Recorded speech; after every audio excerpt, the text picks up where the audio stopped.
오늘 본문은 하박국 3장의 끝부분에 네 구절에 해당되는 그런 말씀이지만은 하박국 전체를 배경으로 해가지고 훑어보도록 하겠습니다.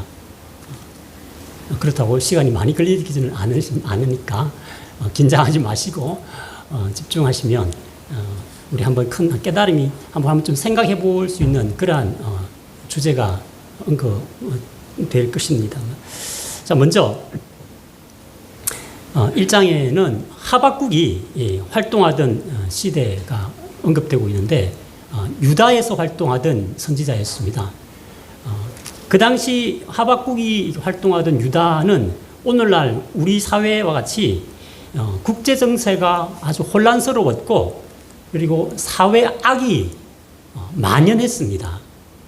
그러니까 흔히 이야기할 수 있는 내우외환 이렇게도 볼 수 있는 그 정도까지 갈 수 있는 그러한 굉장히 위험한 그런 상황에 치달았죠. 이러한 상황에 대해서 선지자는 하나님께 질문을 하고 그리고 응답을 구했습니다.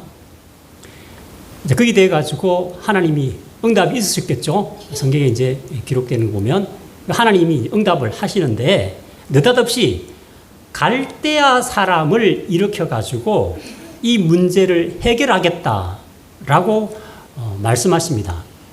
갈대아라고 하면 세계사에서 가지고는 바빌론이라고 하는 나라를 이루게 하는 그 민족이게 되어지는데 이러한 예상 밖의 응답을 들었던 선지자는 딜레마에 빠지고 맙니다. 하박국이 직면했던 그 딜레마는 이런 것이었습니다. 아무리 이스라엘이 타락했다기 소니 그렇다고 해서 어찌 악하고도 거기다가 이방 민족이기까지 한 바벨론에 의해서 망하게 하실 수 있겠느냐는 이러한 딜레마에 빠졌던 것입니다. 그래도 우리는 명색이 하나님의 백성이잖아. 이런 생각에서 벗어나지 못하는 그런 상황이라는 거죠. 그리고 난 다음에 내용은 이제 2장으로 넘어갑니다. 2장, 하박국 2장. 자, 거기에 대해 가지고 하박국이 굉장히 우리식으로 이야기하면 불이 나가지고 하나님 어떻게 이렇게 하실 수 있습니까? 이런 상황 가운데서 하나님의 답이 내려집니다. 2장 5절에서 8절까지 말씀인데 한 문장으로 요약하면 그렇습니다. 하박국아 바벨론이 지금은 이스라엘뿐만 아니라 열방을 심판하는 나의 도구로 사용되겠지만은 그들도 언젠가는 그리고 반드시 심판받는다. 바벨론도 또한 마찬가지로 심판의 대상자가 된다는 그 사실을 말씀해 주십니다. 그러면 이 답을 들었던 하박국의 반응이 어떻겠습니까? 그 하박국의 반응이 우리 본문에는 역순으로 되어 있는데 그 바로 앞절에 2장 4절에 반응을 보이고 있습니다. 2장 4절에 뭐라고 하냐니까 보라 그의 마음은 교만하며 그 속에서 정직하지 못하나 의인은 그의 믿음으로 말미암아 살리라. 이렇게 있죠. 잘 알려진 유명한 구절이지 않습니까? 이때 말하는 그라고 하는 것은 바벨론의 마음이라는 겁니다. 바벨론이 교만하겠지만은 그래도 의인은 그런 가운데서도 믿음으로 살게 될 산다는 그 이야기를 답을 주셨다는 것이죠. 근데 우리가 지금 2장 4절을 지금 잠깐 훑어봤는데 이거를 분석을 해보면 간단하게 분석을 해보면 이렇게 볼 수 있습니다. 상반절과 하반절로 나눴을 때 그 상반절은 불의한 바벨론을 언급하고 있는 것이고 하반절은 그럼에도 믿음으로 사는 의인이 언급되고 있다는 것이죠. 그런 구조입니다. 그리고 그 내용상 또 네 대조를 이루고 있는 것이죠. 자, 한번 생각해 봅시다.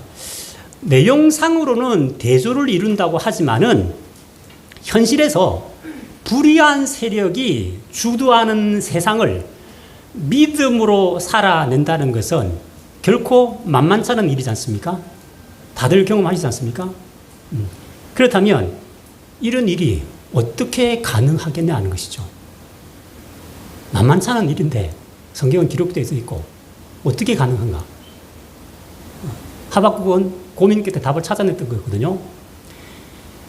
그것은 이 땅을 불의한 세력이 지배하는 이 땅을 하나님께서 운행하시기 때문에 가능한 것이고, 그걸 하나님의 섭리라고 표현한 거죠. 이 땅을 운행해 나가시는 하나님의 계획, 하나님의 섭리로 인해서 가능한 것이고, 2장 4절에서는 그것이 사실은 생략되어 있는 것입니다.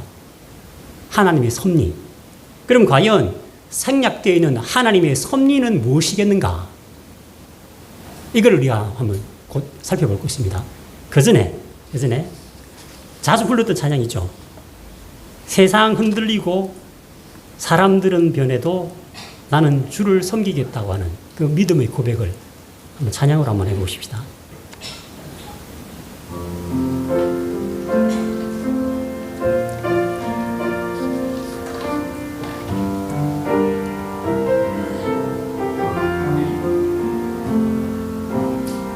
세상은 들리고 사람들은 변하여도 나는 주를 섬기리. 주님의 사랑은 영원히 변하지 않네. 나는 주를 신뢰해. 오직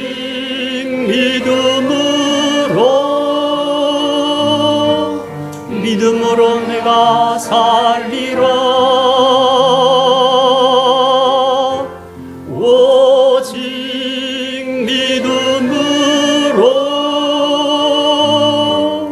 믿음으로 내가 살리라. 믿음 흔들리고 사람들 주를 떠나도 나는 주를 섬기리. 주님의 나라는 영원히 쇠하지 않네. 나는 주를 신뢰해. 오직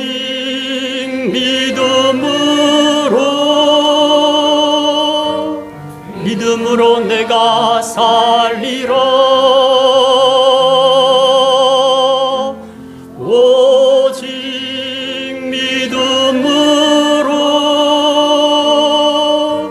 믿음으로 내가 살리라. 오직 의인은 믿음으로 말미암아 살리라. 오직 의인은 믿음으로 말미암아 살리라.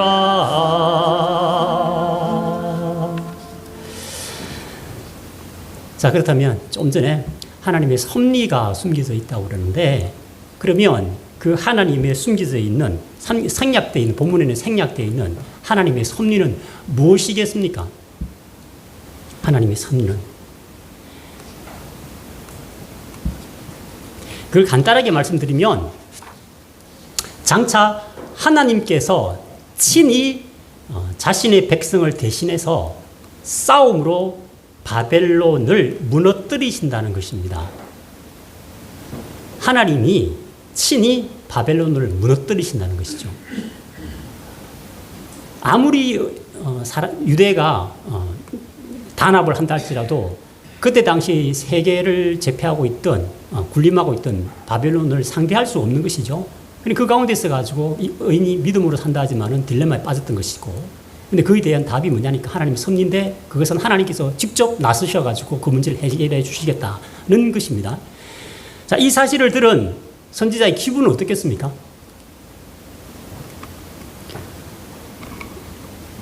이런 상황들을 경험을 안 해보셨습니까? 생각지도 못했는데 하나님이 문제를 해결해 줬을 때 그런 기쁨, 무척 기뻤겠죠. 뭐 말 그대로 뛸 듯이 기뻤을 겁니다. 3장 2절에 이제 그것을 이제 이렇게 표현하고 있습니다. 3장 2절에 여호와여 내가 주께 대한 소문을 듣고 놀랐나이다. 이게 무슨 말씀이냐니까 주께 대한 소문이라는 것은 방금 말씀드렸던 것처럼 하나님께서 바벨론을 직접 상대하시겠다는 그 소문을 들었다는 것이죠.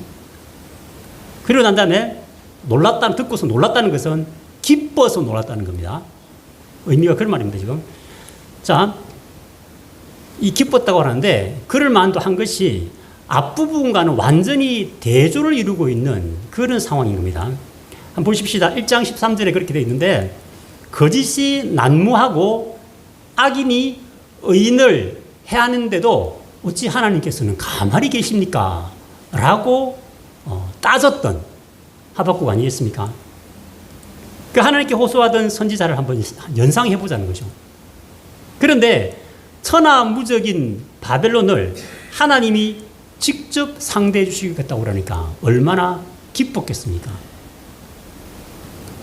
마치 우리 어렸을 때 그런 상황을 연상해 보면 되지 않습니까? 학교 가면 꼭 나를 괴롭히는 일진이 있다는 것이죠.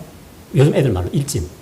근데 일진이 있는데 그거를 이제 집에 와서 이제 고민하다가 이제 부모님이 먼저 알았었다는 거죠. 그래 불러가지고 하신 말씀이 야 그거 문제 걱정하지 마. 너 학교에 열심히 다녀. 나머지는 내가 해결해 줄게. 아빠가 상대해 줄게. 이런 상황이라는 것이죠. 이 아이에게는 이 사실이 복음이겠지 않습니까? 그래서 이제 선지자는 비로소 확신을 가지게 됩니다. 우리가 오늘 읽었던 본물 3장 16절에서 19절 이 말씀은 이런 기쁨을 선지자가 시로 표현한 겁니다. 우리 성경에서는 그렇게 잘 구별이 안 되지는데 이거는 시로 표현한 겁니다. 그러니까 시를 이해하기 위해 가지고는 그 배경을 알 필요가 있겠죠. 오늘 우리 읽었던 그걸 알기 위해 가지고는 그것의 배경이 되는 사실들 우리가 한번 생각해 보자는 겁니다. 올라가가지고 3장 3절에서 7절까지 내용은 지금 오늘 본문 말고 그 위에 부분 살펴봅니다. 3장 3절에서 7절까지 말씀은 하나님께서 이스라엘을 구원하시기 위해서 임하시는 모습이 전사로 묘사되고 있습니다. 전사. 3장 3절 상반절에 이렇게 돼 있죠. 하나님이 대만에서부터 오시며 거룩한 자가 바란산에서부터 오시는도다. 셀라 되어 있는데 이 대만과 그리고 바란 왜 이 장소거든요. 지명인데 왜 대만과 바란을 언급하고 있겠습니까? 이거는 이스라엘의 남단에 있습니다. 남단. 그 남쪽의 끄트머리 있다는 거죠. 남쪽 중에 더 남쪽이다 이 말이겠죠. 하나님께서 이 말이 무슨 말? 왜 이걸 언급했냐니까 이런 도시를 이런 지명을 언급했냐니까 하나님께서 아무리 멀리 계실지라도 이스라엘을 구하기 위해서는 지체하지 않으시고 한 걸음에 달려오신다는 그 사실을 알려주시기 위해 가지고 바란과 대만을 언급하고 있다는 겁니다. 이렇게 임하시는 하나님이 얼마나 위대하신지 그 영광이 하늘을 덮고 그리고 온 세계가 살아계신 하나님을 찬양한다는 걸로 표현하고 있습니다. 또 그리고 그 권능이 얼마나 크신지 손에서는 광선이 햇빛처럼 쏟아지고 그리고 발밑에서는 불덩이가 나온다. 이렇게 표현하고 있죠. 하나님께서 엄청난 능력을 발하시면서 적들 앞에 우뚝 서가 계십니다. 그래서 여러 나라들이 놀라서 간담이 녹아내리는 것을 묘사해 놓은 곳이 6절입니다. 그리고 그 나라들 중에서 구체적으로 두 나라를 7절에서 언급하는데 구산과 미디안으로 나오죠. 구산과 미디안. 구산이라고 하는 것은 원래는 아프리카에서 시작된 그 이디오피아 계열의 민족입니다. 요즘도 에티오피아가 있지 않습니까? 거기서 시작된 그 계열의 한 민족이라는 거죠. 그리고 미디안이라고 하는 것은 성경에 자주 등장하지 않습니까? 미디안 광야에서 거하는 그런 민족이었습니다. 이 두 민족은 이스라엘 이 정착 초기에, 가나안 정착 초기에 많이도 괴롭혔던 두 민족이죠. 물론 신학시대에 와서 가지고는 이 두 민족도 하나님의 구원의 대상이 되고 있는 것으로 나오지만은 지금 이것이 하박국을 기록하고 이때만 하더라도 심판의 대상이었습니다. 그래서 구산의 장막이 환란을 당하고 미디안의 땅의 휘장이 흔들리는 것으로 이렇게 표현하고 있는 것입니다. 자, 그렇지만 하나님의 전쟁은 여기서 끝나는 것이 아니라 이제 본격적으로 시작됩니다. 그리고 그 최종 상대는 전 세계를 호령하면서 지배하던 바벨론이 되겠죠. 그만큼 전투도 치열하고 아주 맹렬할 것입니다. 그럼에도 하나님께서 그 적들을 무찌르는 그 내용이 8절부터 15절까지 이렇게 묘사하고 있는데, 먼저 활을 들어서 적진을 향해 쏘시고, 그리고 땅을 쪼개시니까 산들이 흔들리고 큰 물이 불어서 넘쳐난다는 것을 표현하고 있습니다. 그리고 하나님께서 싸우시는 모습이 얼마나 놀라운지 11절에서 이렇게 고백합니다. 3장 11절에서 한번 읽어볼까요? 같이 3장 11절 시작. 날아가는 주의 화살의 빛과 번쩍이는 주의 창의 광채로 말미암아 해와 달이 그 처소에 멈추었나이다. 주의 심판이 얼마나 강렬했던지 번쩍이는 화살과 창의 광채가 마치 해와 달의 광채를 무색하게 만들 정도라고 표현하고 있는 것입니다. 시적인 표현입니다. 시적인 표현. 마침내 하나님의 전쟁이 막바지에 이릅니다. 하나님께서 이스라엘을 멸망시킨 바벨론을 완전히 진멸시킵니다. 바벨론의 기초를 모두 뒤엎으시면서 그리고 바벨론을 아예 통째로 드러내십니다. 바벨론을 밑바닥에서부터 드러내어서 지상에서 그 흔적이 없어지게끔 그렇게 만든 걸로 이렇게 표현하고 있습니다. 자, 이 장면을 목격한 시인은, 그러니까 하박국이죠. 시로 표현한다고 했으니까 이 시인은 이렇게 고백하고 있습니다. 14절에 그들이 회오리 바람처럼 나를 흩어버리고 가난한 자를 삼키려 오지만은 하나님께서 그 전사들의 머리를 그 전사들이 가지고 있는 창을 뺏어가지고 그 창으로 찌른다라고 이렇게 표현하고 있습니다. 이 광경이 아주 드라마틱하게 안 느껴지십니까? 시인은 한때 적들이 쳐들어온다는 그 소문을 듣고도 창자가 흔들리고 입술이 떨린 적이 있었습니다. 소문만 듣고도 그랬다는 것이죠. 혼비백산했다는 것이죠. 자신의 뼈가 썩으며 집안에 있으면서도 몸이 떨릴 정도로 극심한 두려움에 빠져 있었던 것이죠.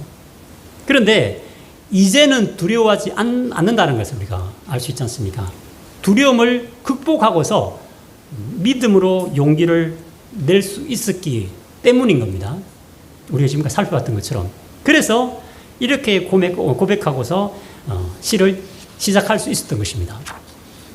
3장 2절에 여호와여 주는 주의 일, 이 주의 일이라는 것은 이스라엘을 포함한 주변 여러 나라들을 심판하고 거기다가 이스라엘을 회복시킬 수 있는 것까지 포함돼 가지고 이 주의 일을 이 수년 내에 부응하게 하옵소서, 이 수년 내에 나타내시옵소서, 그리고 중요한 건 진노 중에라도 긍휼을 잊지 마옵소서라고 2절에서 표현하고 있다는 겁니다. 드디어 우리가 잘 부르던 그리고 잘 이야기하는 입에 오르내리고 있는 부흥에 대해서 이야기가 언급되고 있다는 것이죠.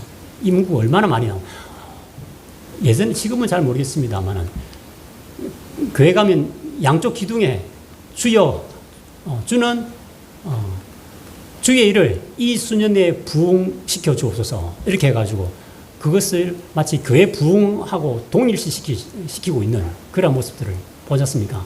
그러면 이 부흥이 도대체 뭔가를 우리 한번 생각해 보고자 합니다.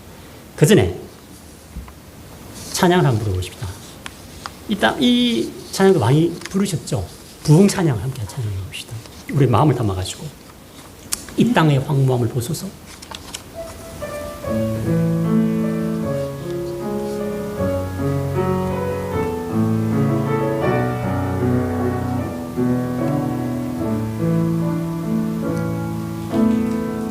이 땅의 황무함을 보소서.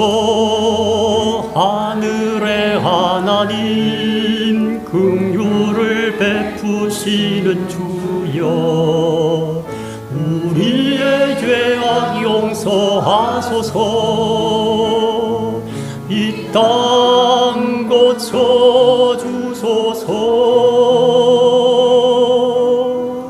이제 우리 모두 하나 되어 이 땅에 무너진 기초를 다시 쌓을 때 우리의 우상들을 태우신 성령의 불 임하소서. 부흥의 불길 타오르게 하소서. 진리의 말씀 이 땅 새롭게 하소서. 은혜의 강물 흐르게 하소서. 성령의 바람 이제 불어와. 오 주의 영광 가득한 새날 주소서. 오 주님 나라 이 땅에 임하소서. 부흥의 불길 타오르게 하소서. 부흥의 불길 타오르게 하소서. 진리의 말씀 이 땅 새롭게 하소서. 은혜의 강물 흐르게 하소서. 성령의 바람 이제 불어와. 오 주의 영광 가득한 새날 주소서. 오 주님 나라 이 땅에 임하소서.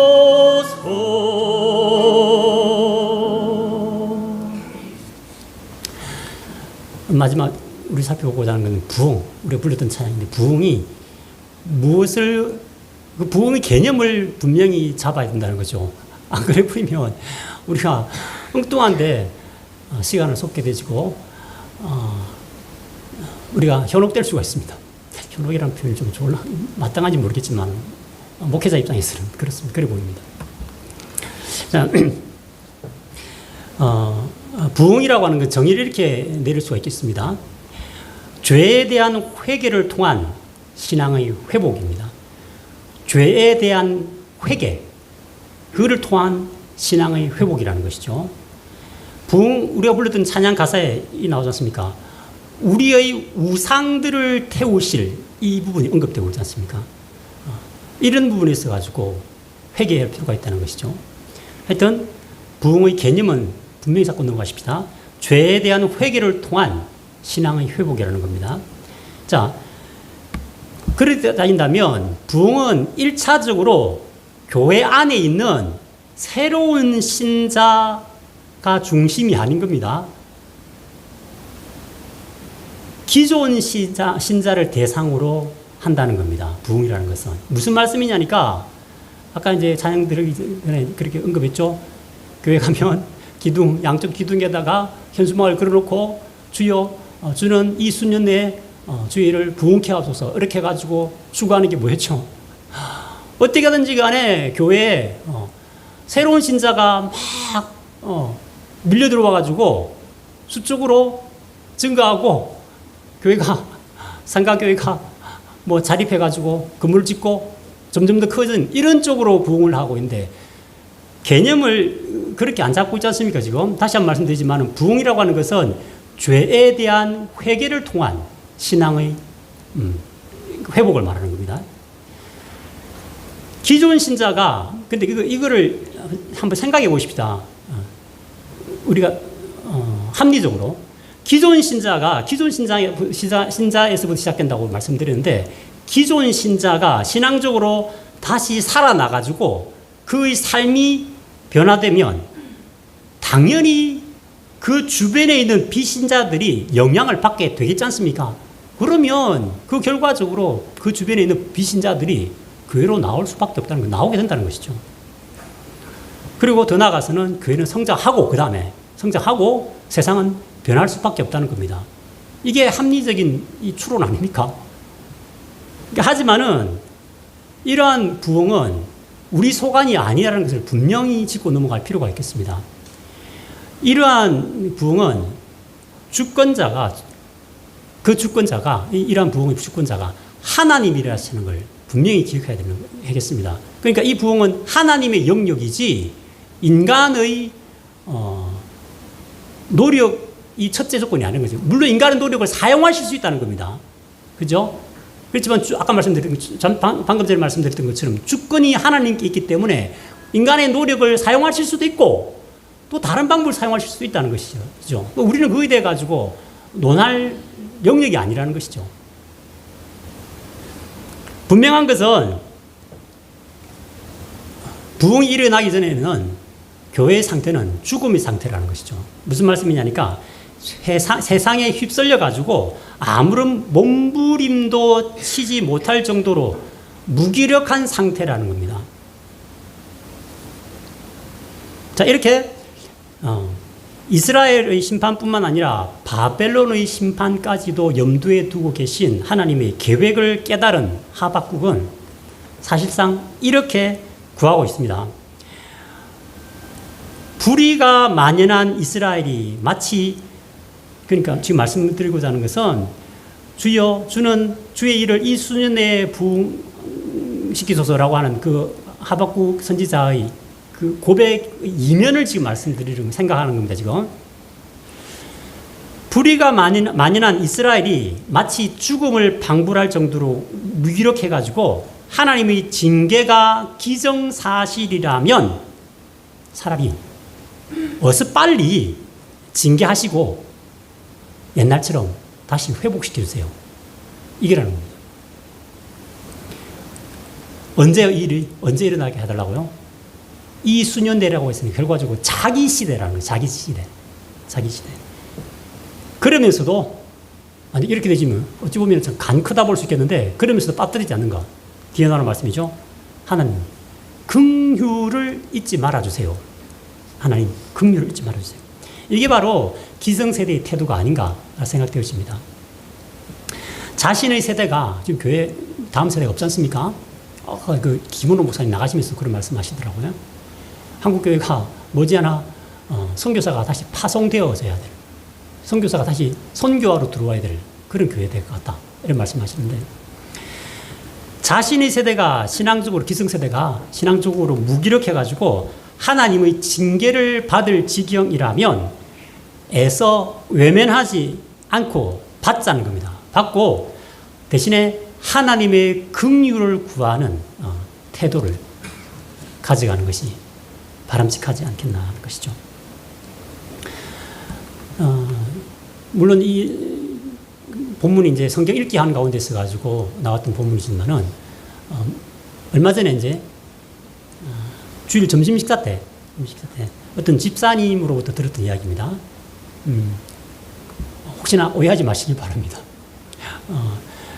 오해 마시기 바랍니다. 그분이 생각이 잘못됐다, 바르다, 이거를 말씀드리는 게 아닙니다. 그리고 아마 대부분이 그렇게 생각하고 있는 것 같은 느낌이 들어가지고, 그러니까 그분이 목사님한테 그런 말을 했겠죠. 대부분이 그런 생각이 같아서 이 시간에 언급을 합니다. 지금 이 시대는 계층 목회보다는 동력 목회 쪽으로 가야 된다. 이런 말씀을 하시더라고요. 계층 목회보다는 동력 목회로 가야 된다. 동력 목회가 무슨 말씀을 아시죠? 담임 목사님 있으면 각 파트를 맡아가지고 큰 교회 다니면 뭐 교구를 만든다든지 이렇게 해가지고 하는 그런 동력 목회라고 하는 것이죠. 계층 목회보다는 동력 목회 쪽으로 가야 된다. 성장을 멈춘 작금의 교회 현실을 잘 반영한 말씀이라고 생각되십니다. 근데 무엇보다도 앞에 앉아 있는 저를 볼 때에 앞으로 이제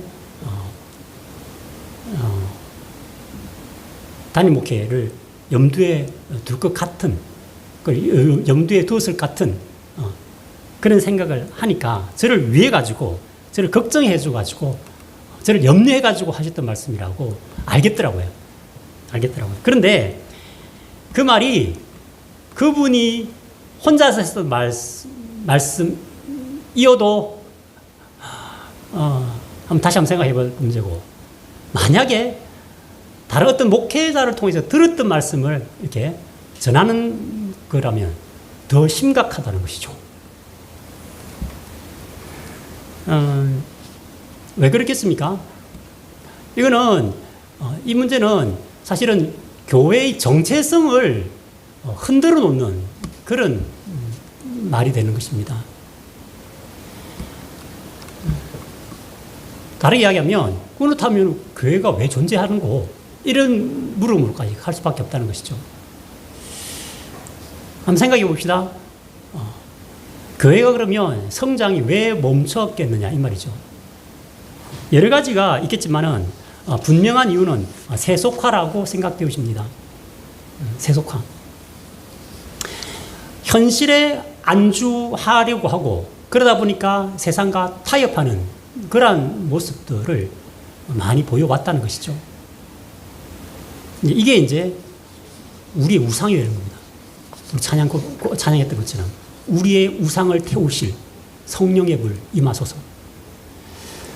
이렇게 이제 세속화되니까 그 결과, 이건 이제 신학 교수님이 이제 제가 배울 때 그렇게 말씀하시는데, 신자가 신자답지 않고 교회가 교회답지 않는 그러한 모습, 양상을 띌 수밖에 없다는 겁니다. 그것 때문에 성장이 멈췄다는 겁니다.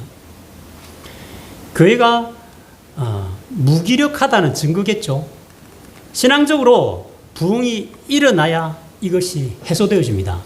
부흥이 일어나야 해소되어집니다. 성경과 그리고 한국 교회사 또 다른 세계 교회사에도 찾아볼 수 있는 이런 현상이라는 겁니다. 문제의 본질은 계층 목회냐 동력 목회냐 이게 아니라는 겁니다. 부흥이 본질이라는 겁니다. 부흥이 오면 자동적으로 이런 문제는 봄날에 눈 녹듯이 사라질 것입니다. 이런 논쟁 대신에 진심으로 우리가 아침에 우리 항상 오전 예배 마치고 나서 부르는 거 있지 않습니까? 이 파송의 노래를 부르는 것이 우리가 마음을 담아서 하는 것이 더 바람직하지 않겠나 하는 생각이 듭니다. 그 파송의 노래 있지 않습니까? 너의 가는 길에 주의 평강이 있으리 있고 이 찬양. 이 찬양이 원래는 어떻게 부르지냐니까 선교사를 파송할 때 부르는 찬양입니다. 그래서 일명 그게 파송의 노래라고 그렇게 불려지고 있는데, 한번 생각해 봅시다. 그 선교사 가정이 지금 이제 파송하는 그 교회 성도들 앞에 서가지고 이제 있습니다. 그래서 이제 이런저런 인사를 하면서 이제 특송도 하고 인사하고 이렇게 하겠죠. 근데 그 사이에 그 선교사 가정에 그 가정에 아직 아무것도 모르는, 그리고 아무것도 모른 채 엄마 품에 안겨 있는 그 아이를 한번, 그 선교사의 자녀를 한번 모습을 떠올려 보자는 거죠. 물설고 낯설고 모든 것이 처음인 이국 땅을 향해 가지고 오직 복음만 들고 나가는 그런 상황 아닙니까? 그 순간 아닙니까? 총성은 없지만은 그렇더라도 아무도 알아주지 않는 그 전쟁터로 나가는 것입니다. 그리고 또 나가야만 하는 그런